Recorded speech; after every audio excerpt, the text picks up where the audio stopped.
परिचय। तुम इस सेल्फ में क्या ढूंढ रहे हो?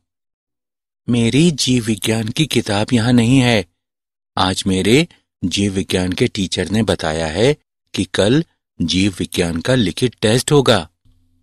तो तुम्हारे टेस्ट का विषय क्या है? कोशिका चक्र और कोशिका विभाजन। कृपया मेरी सहायता करो भाई। ठीक है, मैं तुम्हें कोशिका चक्र और कोशिका विभाजन की विभिन्न प्रावस्थाओं के बारे में बताता हूं।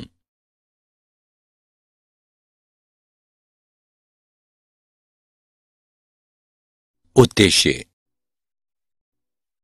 इस पाठ के अंत में आप निम्न करने में सक्षम हो जाएंगे।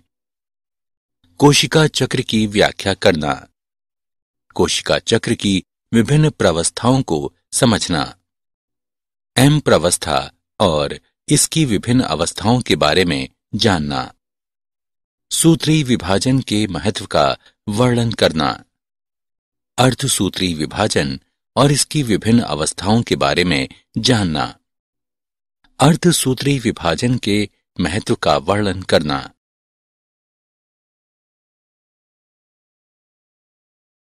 कोशिका चक्र क्या है? कोशिका जीवन की संरचनात्मक और कार्यात्मक इकाई है। सभी कोशिकाएं दो भागों में विभाजित होकर जनन करती हैं, जिसमें प्रत्येक पैतृक कोशिका विभाजित होकर हर बार दो संतति कोशिकाओं को जन्म देती है। ये नवनिर्मित संतति कोशिकाएं स्वयं वृद्धि और विभाजन कर सकती हैं। एक पैतृक कोशिका और इसकी संतति वृद्धि और विभाजन के बाद एक नई कोशिकीय जनसंख्या का निर्माण करती हैं। वह प्रक्रिया जिसके द्वारा कोशिकाएं पूर्व मौजूद कोशिकाओं से उत्पन्न होती हैं, कोशिका विभाजन कहलाती हैं। वास्तव में यह एक बहुत महत्वपूर्ण प्रक्रिया है और सभी जीवित जीवों में पाई जाती हैं।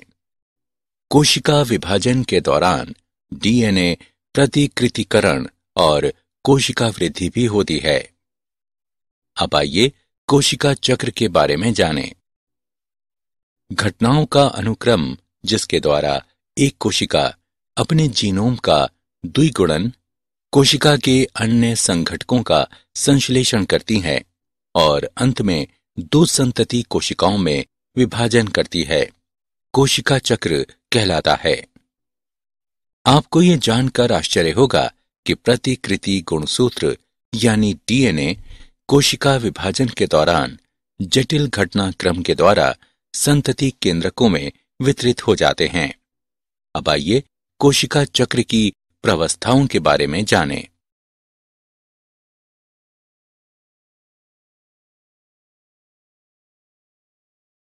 कोशिका चक्र की प्रावस्थाएं।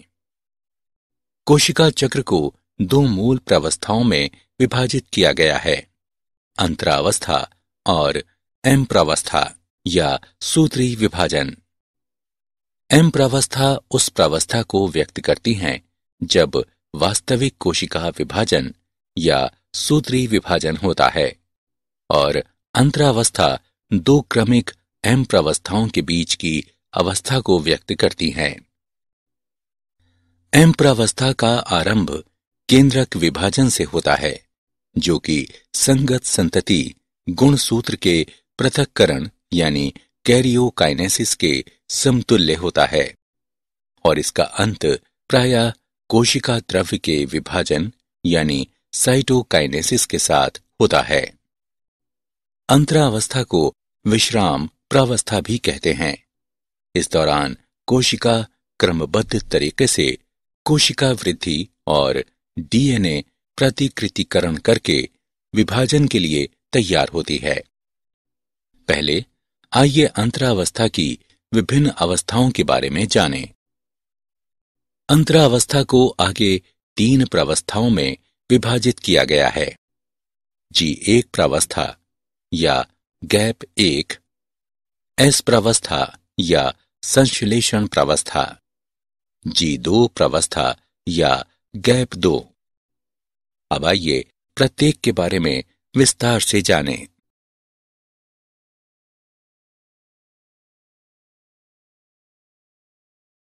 कोशिका चक्र की प्रवस्थाएं।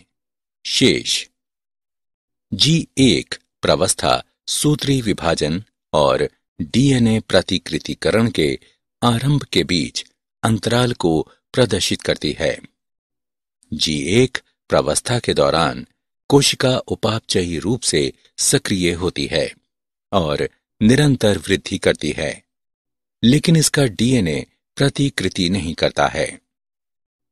एस प्रवस्था या संश्लेषण प्रवस्था उस अवधि को दर्शाती है जिसमें डीएनए संश्लेषण या प्रतिकृतिकरण होता है।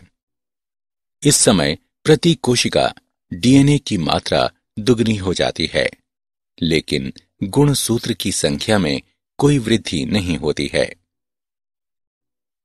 G2 प्रवस्था के दौरान सूत्री विभाजन के लिए प्रोटीन का संश्लेषण होता है, जबकि कोशिका वृद्धि होती रहती है।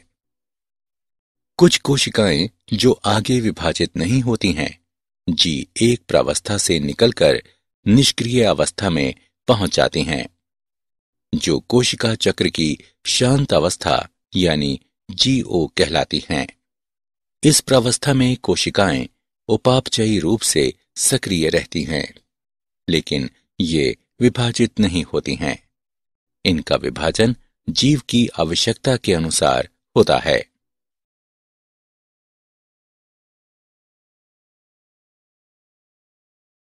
एम प्रवस्था और इसकी अवस्थाएं। एम प्रवस्था सूत्री विभाजन भी कहलाती है, क्योंकि जनक और संतति कोशिकाओं में गुणसूत्रों की संख्या बराबर होती है, इसलिए ये समविभाजन भी कहलाती है।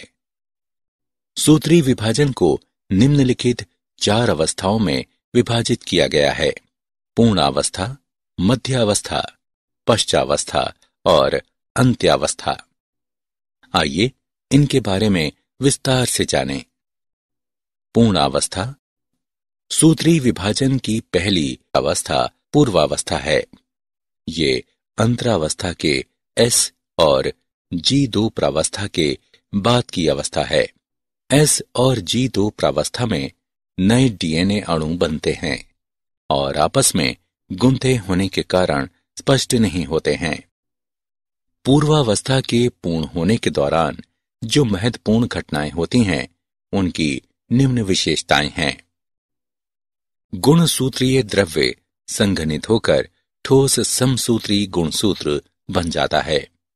गुणसूत्र 2 अर्ध गुणसूत्रों का बना होता है, जो आपस में सेंट्रोमियर यानी गुणसूत्र बिंदु से जुड़े रहते हैं।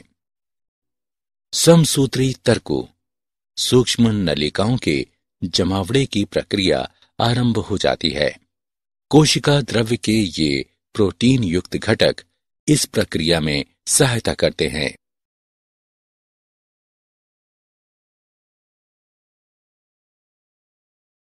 एम प्रावस्था और इसकी अवस्थाएं। मध्यावस्था। सूत्री विभाजन की द्वितीय अवस्था मध्यावस्था कहलाती है।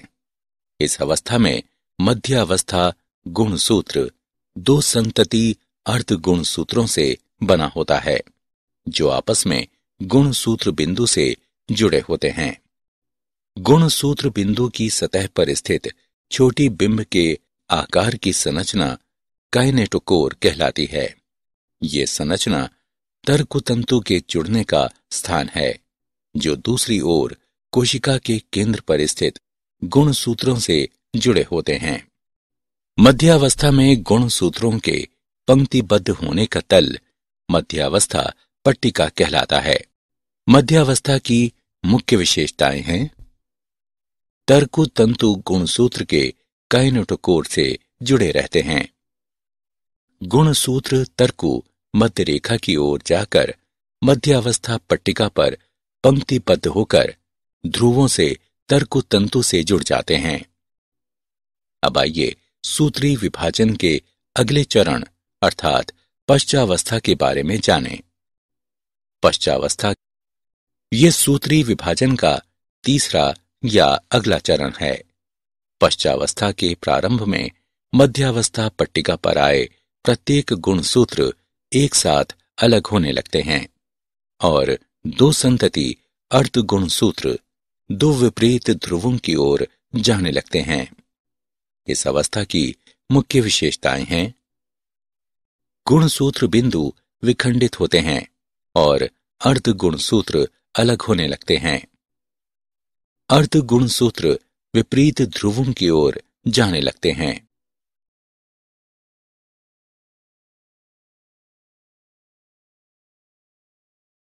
एम्प्रावस्था और इसकी अवस्थाएं। अगली अवस्था अंत्यावस्था है।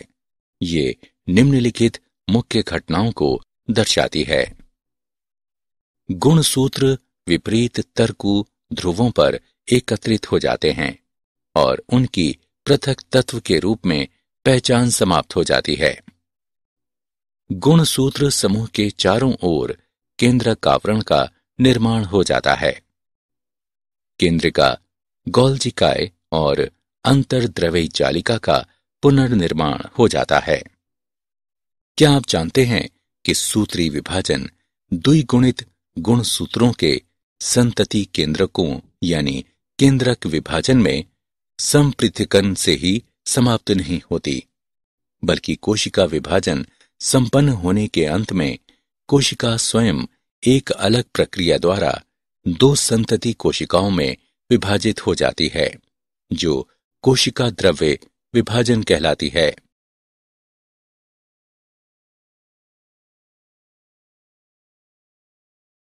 सूत्री विभाजन का महत्व। अब तक हमने सूत्री विभाजन की विभिन्न अवस्थाओं के बारे में जाना। अब आइए देखें कि सूत्री विभाजन का क्या महत्व है। सूत्री विभाजन का महत्व। सूत्री विभाजन में साधारणतया समान आनुवंशिक अवयव वाली द्विगुणित संतति कोशिकाएं बनती हैं। बहुकोशिकीय जीवों की वृद्धि सूत्री विभाजन के कारण होती है। कोशिका वृद्धि के परिणाम स्वरूप केंद्रक व कोशिका द्रव्य के बीच का अनुपात अव्यवस्थित हो जाता है। इसलिए ये आवश्यक हो जाता है कि कोशिका विभाजित होकर केंद्रक कोशिका द्रव्य के अनुपात को बनाए रखे। सूत्री विभाजन का बहुत महत्वपूर्ण योगदान कोशिका की मरम्मत करना है। अधिचर्म की ऊपरी सतह की कोशिकाएं, आहार नाल की भीतरी सतह की कोशिकाएं और रुधिर कोशिकाएं निरंतर प्रतिस्थापित होती रहती हैं। विभज्य योतिकी ऊतकों, शीर्षस्थ एवं पार्श्वीय कैम्बियम में सूत्री विभाजन के कारण पौधों में जीवन भर वृद्धि होती रहती है।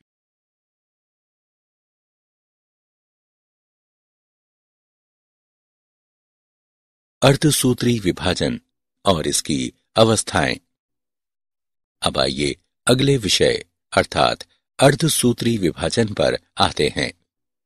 जैसा कि हम सभी जानते हैं कि लैंगिक जनन द्वारा संतति के निर्माण में दो युग्मकों का संलयन शामिल है, जिनमें अगुणित गुणसूत्रों का एक समूह होता है।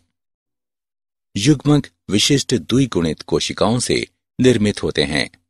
ये विशिष्ट प्रकार का कोशिका विभाजन, जिसके द्वारा बनने वाली अगुणित संतति कोशिकाओं में गुणसूत्रों की संख्या आधी हो जाती है। इस प्रकार का विभाजन अर्धसूत्री विभाजन कहलाता है। अर्धसूत्री विभाजन की मुख्य विशेषताएं निम्नवत हैं। अर्धसूत्री विभाजन में केंद्रक और कोशिका विभाजन के दो अनुक्रमिक चक्र शामिल होते हैं, जिसे अर्धसूत्री 1 और अर्धसूत्री 2 कहते हैं। लेकिन डीएनए प्रतिकृतिकरण का केवल एक चक्र पूर्ण होता है। इस अवस्था में पैतृक गुणसूत्रों के प्रतिकृति के साथ समान संतति अर्ध गुणसूत्र बनने के बाद अर्धसूत्री 1 अवस्था प्रारंभ होती है। अर्धसूत्री विभाजन में समजात गुणसूत्रों का युगलन एवं पुनर्योजन होता है। अर्धसूत्री 2 के अंत में 4 अगुणित कोशिकाएं बनती हैं। अर्धसूत्री विभाजन को निम्न अवस्थाओं में वर्गीकृत किया गया है। पूर्वावस्था 1, मध्यावस्था 1, पश्चावस्था 1 और अंत्यावस्था 1 अर्धसूत्री 1 के तहत आती हैं, जबकि पूर्वावस्था 2, मध्यावस्था 2, पश्चावस्था 2 और अंत्यावस्था 2 अर्धसूत्री 2 के तहत आती हैं। अब आइए प्रत्येक प्रावस्था का विस्तार से अध्ययन करें।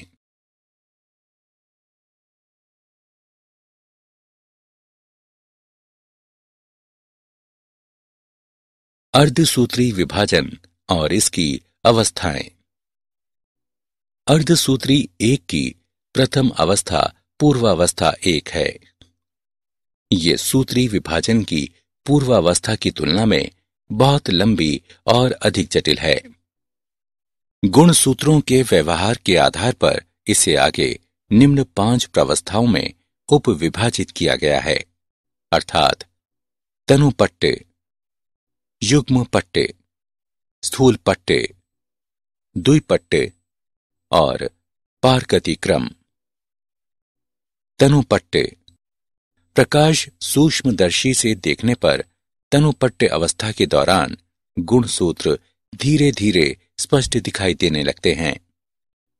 गुणसूत्र का संहनन तनुपट्टे अवस्था के दौरान जारी रहता है। इसके बाद पूर्वावस्था 1 का द्वितीय चरण प्रारंभ होता है, जिसे युग्म पट्टे कहते हैं। इस अवस्था के दौरान गुणसूत्रों का युग्मन प्रारंभ हो जाता है और इस प्रकार की संबद्धता को सूत्र युग्मन कहते हैं। ऐसे युग्मित गुणसूत्र समजात गुणसूत्र कहलाते हैं। इस अवस्था का इलेक्ट्रॉन सूक्ष्मलेखी ये दर्शाता है कि गुणसूत्र सूत्र युग्मन के साथ एक जटिल संरचना का निर्माण होता है, जिसे सिनेप्टोनिमल सम्मिश्र कहते हैं। सूत्र युग्मित समजात गुणसूत्र के युग्म द्वारा निर्मित सम्मिश्र युगली अथवा चतुष्क कहलाता है। हालांकि वे अगली अवस्था में अधिक स्पष्ट दिखाई देते हैं। अगली अवस्था स्थूल पट्ट पहले की दोनों चरणों से अधिक लंबी होती है। स्थूल पट्ट अवस्था के दौरान युगली गुणसूत्र चतुष्क के रूप में अधिक स्पष्ट दिखाई देते हैं। इस अवस्था में पुनर्योजन ग्रंथिकाएं दिखाई देने लगती हैं, जहां पर समजात गुणसूत्रों के असंतति अर्ध गुणसूत्रों के बीच विनिमय होता है। विनिमय 2 समजात गुणसूत्रों के बीच आनुवंशिक पदार्थों का आदान प्रदान है। विनिमय 2 गुणसूत्रों पर आनुवंशिक पदार्थों के पुनर्योजन को बढ़ावा देता है। समजात गुणसूत्रों के बीच पुनर्योजन स्थूलपट्ट अवस्था के अंत तक पूर्ण हो जाता है, जिसके परिणाम स्वरूप विनिमय स्तर पर गुणसूत्र जुड़े हुए दिखाई पड़ते हैं। स्थूलपट्ट अवस्था के बाद द्विपट्ट अवस्था आती है। द्विपट्ट अवस्था की शुरुआत की पहचान सिनेप्टोनिमल सम्मिश्र के विघटन से होती है और युगली के समजात गुणसूत्र विनिमय बिंदु के अतिरिक्त एक दूसरे से अलग होने लगते हैं।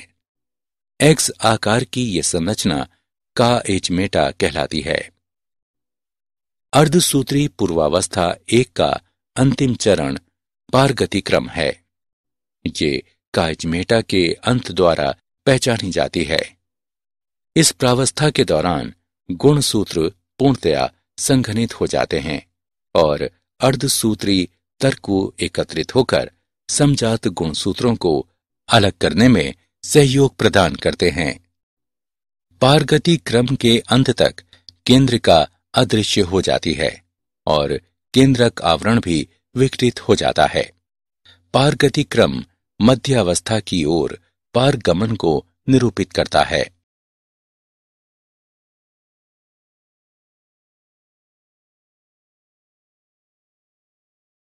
अर्धसूत्री विभाजन और इसकी अवस्थाएं। पूर्वावस्था 1 पूर्ण होने के बाद मध्यावस्था 1 आती है। इस अवस्था में युगली गुणसूत्र मध्य रेखा पट्टिका पर व्यवस्थित हो जाते हैं। विपरीत ध्रुवों के तर्कों की सूक्ष्म नलिकाएं समजात गुणसूत्र के जोड़ों से जुड़ जाती हैं। पश्चावस्था 1 अगली अवस्था है।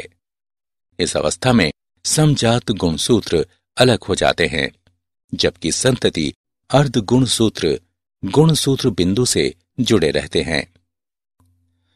पश्चावस्था 1 के बाद अंत्यावस्था 1 आती है। इस अवस्था में केंद्रक कला और केंद्रिका पुनः स्पष्ट होने लगते हैं। कोशिका द्रव्य विभाजन शुरू हो जाता है और ये कोशिका द्विक कहलाता है। यद्यपि बहुत से मामलों में गुणसूत्र का कुछ छितराव हो जाता है, वे अंतरावस्था केंद्रक की पूर्णतया फैली अवस्था तक नहीं पहुंचते हैं। दो अर्धसूत्री विभाजन के बीच की अवस्था अंतरालावस्था कहलाती है और ये सामान्यतः कम समय के लिए होती है। अंतरालावस्था के बाद पूर्वावस्था 2 आती है।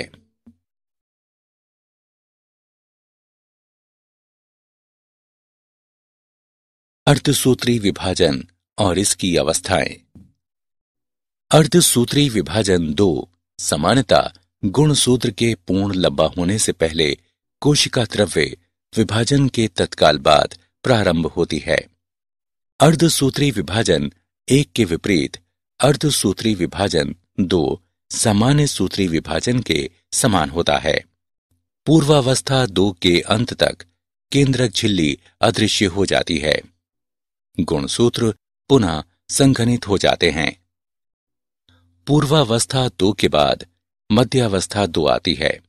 इस अवस्था में गुणसूत्र मध्यांश पर पंक्तिबद्ध हो जाते हैं और तर्कों की विपरीत ध्रुवों की सूक्ष्म नलिकाएं संतति अर्ध गुणसूत्र के काइनेटोकोर से चिपक जाती हैं।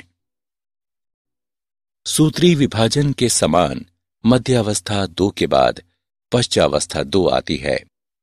पश्चावस्था 2 प्रत्येक गुणसूत्र के गुणसूत्र बिंदु के तत्काल अलग होने से शुरू होती है और गुणसूत्र कोशिका के विपरीत ध्रुवों की ओर चली जाती है।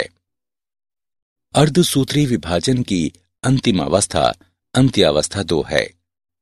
इस अवस्था में गुणसूत्रों के 2 समूह एक बार पुनः एक केंद्रक आवरण में बंद हो जाते हैं।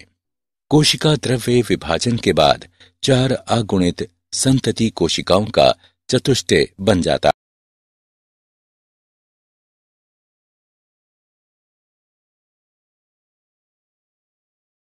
अर्धसूत्री विभाजन का महत्व। अब तक हमने अर्धसूत्री विभाजन 1 और अर्धसूत्री विभाजन 2 के विभिन्न चरणों के बारे में सीखा। अब आइए जानें कि अर्धसूत्री विभाजन का क्या महत्व है। अर्धसूत्री विभाजन वो क्रिया है जिसके द्वारा लैंगिक जनन करने वाले जीवों की प्रत्येक जाति में विशिष्ट गुणसूत्र की संख्या संरक्षित रहती है। यद्यपि विरोधाभासी प्रक्रिया के परिणाम स्वरूप गुणसूत्रों संख्या आधी हो जाती है। इसके द्वारा जीवधारियों की जनसंख्या में एक पीढ़ी से दूसरी पीढ़ी तक आनुवंशिक विभिन्नताएं बढ़ती जाती हैं। विकास प्रक्रिया के लिए विभिन्नताएं बहुत महत्वपूर्ण हैं।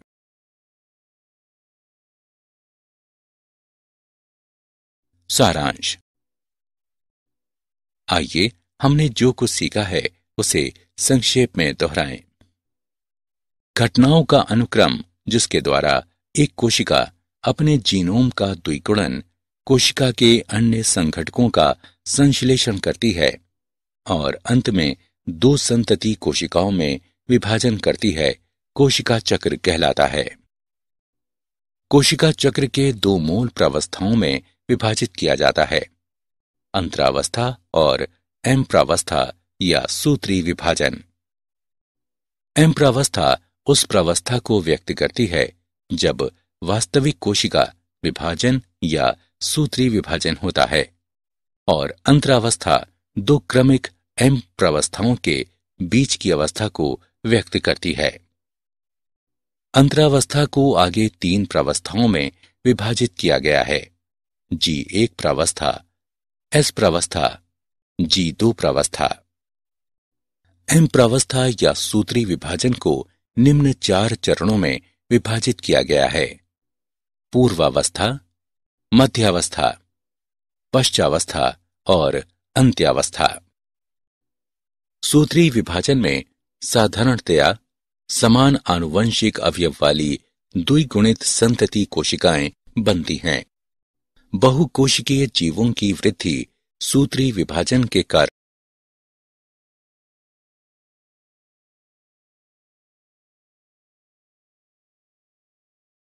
अर्धसूत्री विभाजन विशिष्ट प्रकार का कोशिका विभाजन है, जिसके द्वारा बनने वाली अगुणित संतति कोशिकाओं में गुणसूत्रों की संख्या आधी हो जाती है।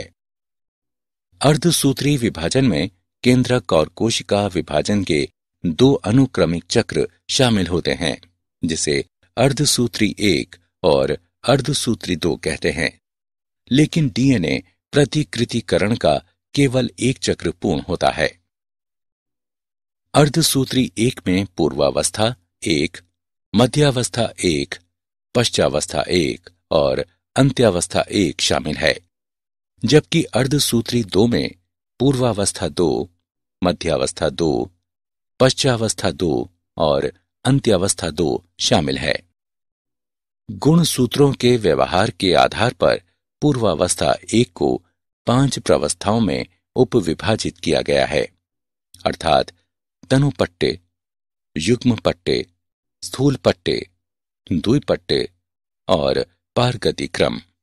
स्थूल पट्टे प्रावस्था के दौरान विनिमय होता है। अर्धसूत्री विभाजन से जीवधारियों की जनसंख्या में एक पीढ़ी से दूसरी पीढ़ी तक आनुवंशिक विभिन्नताएं बढ़ती जाती हैं।